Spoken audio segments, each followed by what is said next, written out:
لا الہ الا اللہ۔ اب آ گئی وہ آیت کہ جس سے استدلال کیا گیا ہے کہ ایمان بالرسالت نجات کے لیے ضروری نہیں ہے۔ ان الذین آمنوا والذین ہادوا والنصارى والصابئین من آمن باللہ والیوم الآخر وعمل صالحا فلہم اجرہم عند ربہم ولا خوف علیہم ولا ہم یحزنون۔ یقیناً جو لوگ ایمان لائے، اور اس سے مراد ہے جو ایمان لائے حضور پر، محمد پر صلی اللہ علیہ وسلم، والذین ہادوا، اور جو یہودی ہو گئے، والنصارى، اور نصرانی، والصابئین، اور صابی وہ لوگ تھے عراق کے علاقے میں رہتے تھے جو کہتے تھے کہ ہم دین ابراہیمی پر ہیں، لیکن ان کے ہاں بھی بہت کچھ بگڑ گیا تھا، جیسے حضرت ابراہیم کی نسل، حضرت اسماعیل کی نسل بگڑ گئی تھی، تو اس طرح وہ بھی بگڑ گئے تھے۔ ستارہ پرستی زیادہ تر ان کے ہاں تھی۔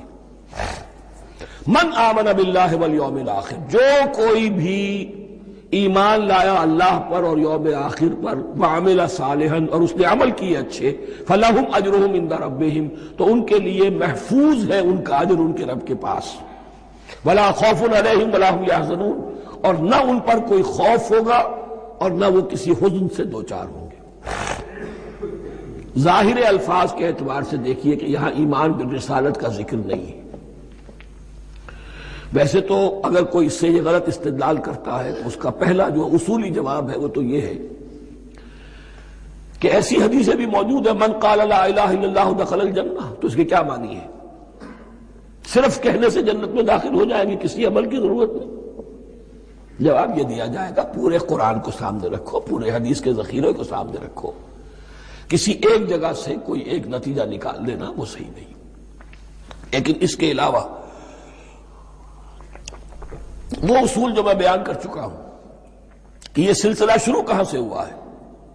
5واں رکوع، وآمنوا بما انزلت مصدقا لما معكم ولا تكونوا اول كافر به، انہیں ایمان کی زوردار دعوت سے تو یہ ساری بات شروع ہوئی ہے۔ اب فصاحت اور بلاغت کا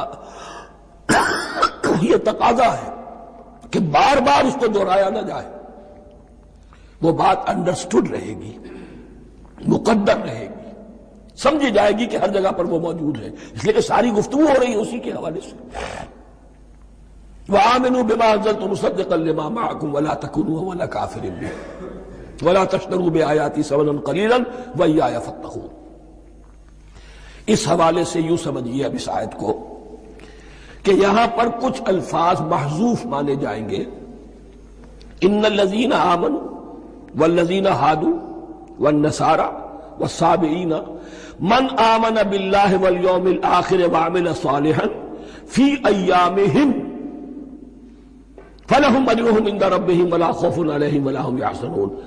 ہر دور میں جبکہ ابھی حضرت عیسیٰ نہیں آئے تھے تو جو بھی یہودی تھے اس وقت تک، حضرت موسیٰ کے ماننے والے، وہ جو بھی اللہ پر ایمان رکھتے تھے اور نیک عمل کرتے تھے، آخرت کو مانتے تھے، ان کی نجات ہو جائے گی۔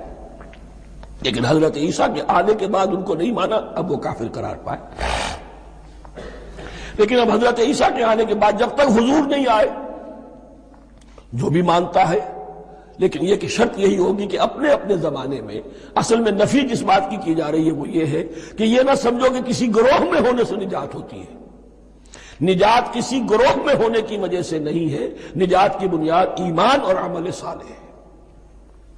کسی رسول پر ایمان لانا، اپنے دور کے رسول پر، وہ تو لازم ہے، لیکن یہ ہے کہ اس پر ایمان تو لے آئے اور وہ عمل صالح نہیں ہے تو نجات نہیں ہوگی۔ تو یہ اپنے اپنے دور میں، اپنے اپنے زمانے میں ہر امت کے لیے، وَلِكُلِّ أُمَّةٍ أَجَلٌ، قرآن مجید کے ایک مقام پر آیا ہے، ہر امت کے لیے ایک خاص معین مدت ہے۔ اس معینہ مدت میں اب ظاہر بات ہے جو لوگ حضور کی بعثت سے پہلے فوت ہو گئے ان پر تو کوئی ذمہ داری نہیں تھی حضور پر ایمان لانے کی، اور ایسے لوگ تھے، ایسے موحدین مکے میں موجود تھے جو یہ کہتے تھے کعبے کے پردے پکڑ پکڑ کر، اے اللہ ہم صرف تجھے پوجنا چاہتے ہیں، صرف تیری بندگی کرنا چاہتے ہیں، لیکن جانتے نہیں کیسے کریں۔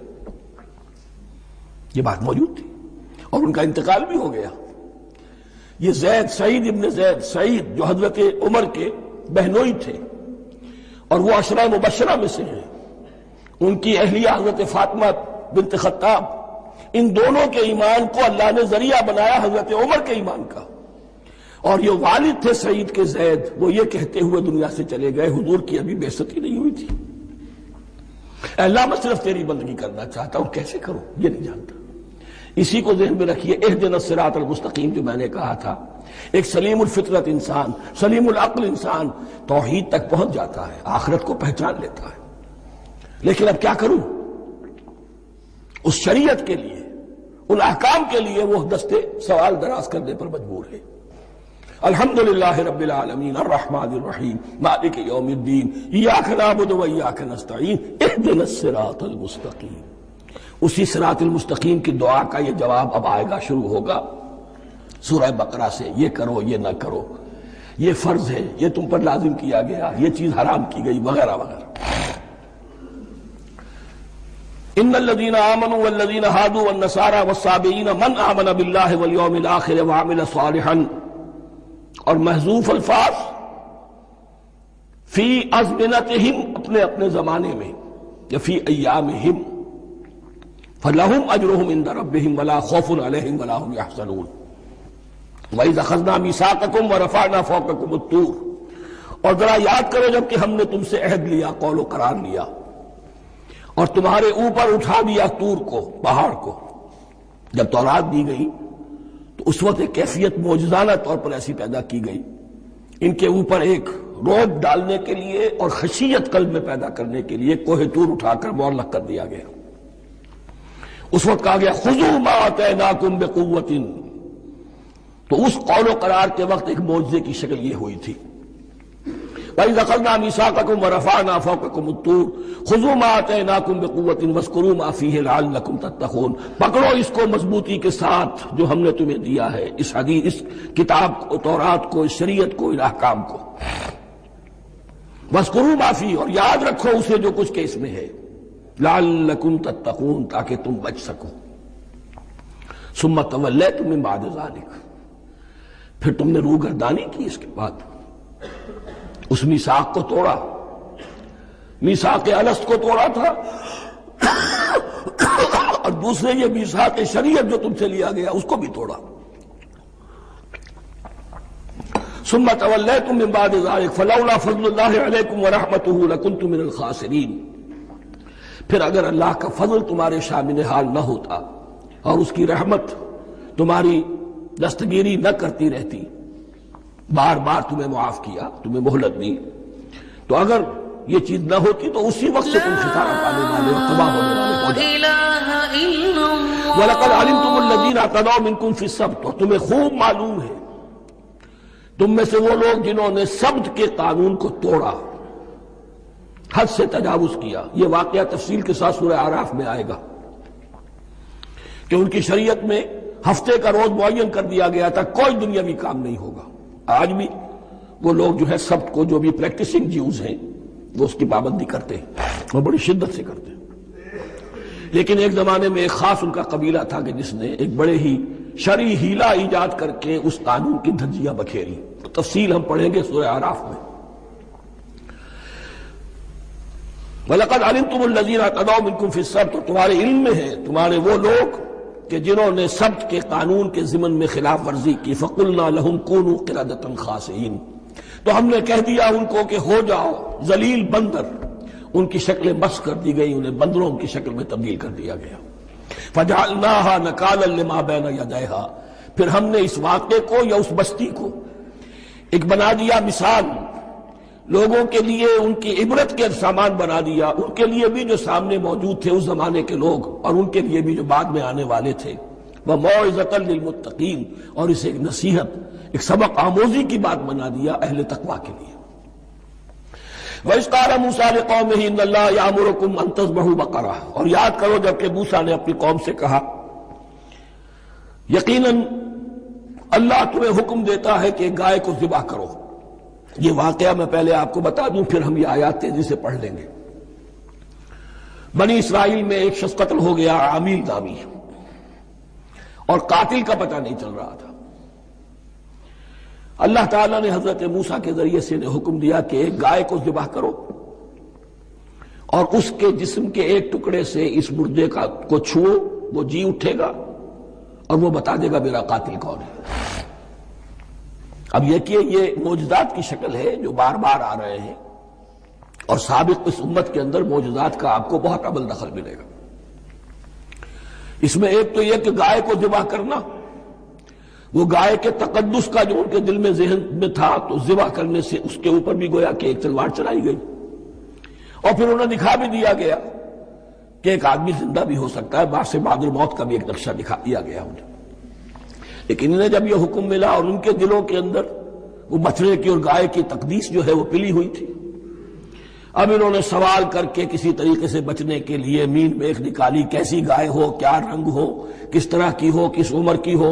بالآخر یہ کہ جب ہر طرف سے گھیراؤ ان کا ہو گیا اور سب چیزیں جو ہیں ان کے سامنے واضح کر دی گئیں، تب انہوں نے یوں سمجھیے چاروں ناچار بادل ناخواستہ اس حکم پر عمل کیا۔ بس اب ترجمہ کر لیجئے۔ وَإِذْ قَالَ مُوسَىٰ لِقَوْمِهِ إِنَّ اللَّهَ يَأْمُرُكُمْ أَن تَذْبَحُوا بَقَرَةً، اور یاد کرو جب کہ موسیٰ نے کہا اپنی قوم سے کہ اللہ حکم دیتا ہے تمہیں کہ ایک گائے کو ذبح کرو۔ قَالُوا أَتَتَّخِذُنَا هُزُوًا، انہوں نے کہا کہ آپ ہمارے ساتھ کوئی ٹھٹھا کر رہے ہیں، مذاق اڑا رہے ہیں، یہ کیا بات آپ کہہ رہے ہیں؟ قَالَ أَعُوذُ بِاللَّهِ أَنْ أَكُونَ مِنَ الْجَاهِلِينَ، فرمایا میں اللہ کی پناہ طلب کرتا ہوں اس سے کہ میں جاہلوں میں سے ہو جاؤں، کہ میں ان دین کے معاملات کے اندر استہزاء اور تمسخر کو شامل کر دوں۔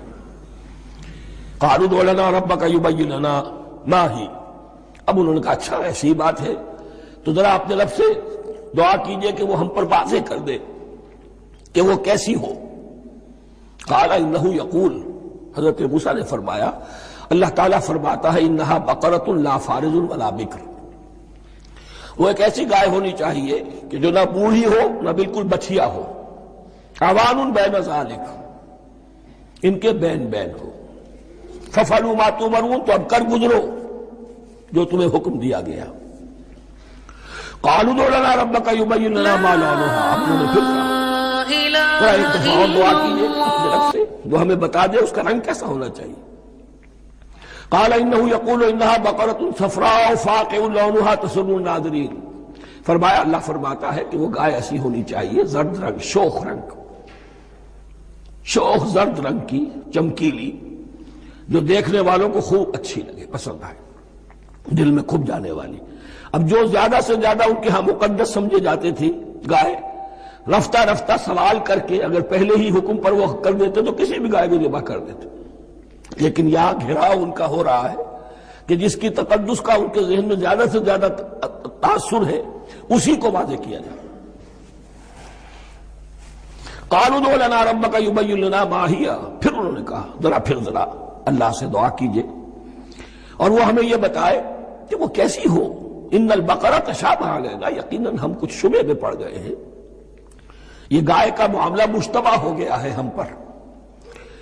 قال انہ یقول، فرمایا اللہ فرماتا ہے انہا بقرۃ لا ذلول تثیر الارض ولا تسقی الحرث، وہ ایک ایسی گائے ہونی چاہیے کہ جو کوئی جس سے مشقت نہ لی جاتی ہو، نہ وہ ہل جوتتی ہو اور نہ وہ رہٹ کا پانی کھینچتی ہو۔ تسیر الارض، نہ تو وہ زمین کو جوتنے میں ہل چلانے میں کام نہیں لی جائے، ولا تسقی الحرث، اور نہ کھیتی کو پانی پلانے کے لیے وہ پانی کھینچنے میں استعمال کیا جائے۔ مسلمتن، اور پوری سالم ہونی چاہیے، یک رنگ، لا شیۃ فیہا، اس میں کسی دوسرے رنگ کا کوئی داغ تک نہ ہو۔ اب کیا کرتے، گھیراؤ میں آ گئے۔ قالوا الآن جئت بالحق، کہا انہوں نے کہ ٹھیک ہے اب تو آپ نے بات جو ہے پوری طریقے سے واضح کر دی۔ فذبحوها وما كانوا يفعلون، تب انہوں نے اس کو ذبح کیا اور وہ کرنے والے نہیں تھے، دل میں نہیں تھا، بادل ناخواستہ۔ اب دیکھیے یہاں ترتیب ذرا واقعے کی جو ہے مختلف ہو گئی ہے، جو اس ذبح بقرہ کا سبب تھا وہ بعد میں بیان ہو رہا ہے۔ تورات نے چونکہ واقعات کو اس طریقے سے بیان کیا ہے لہذا وہاں ترتیب دوسری ہے۔ لا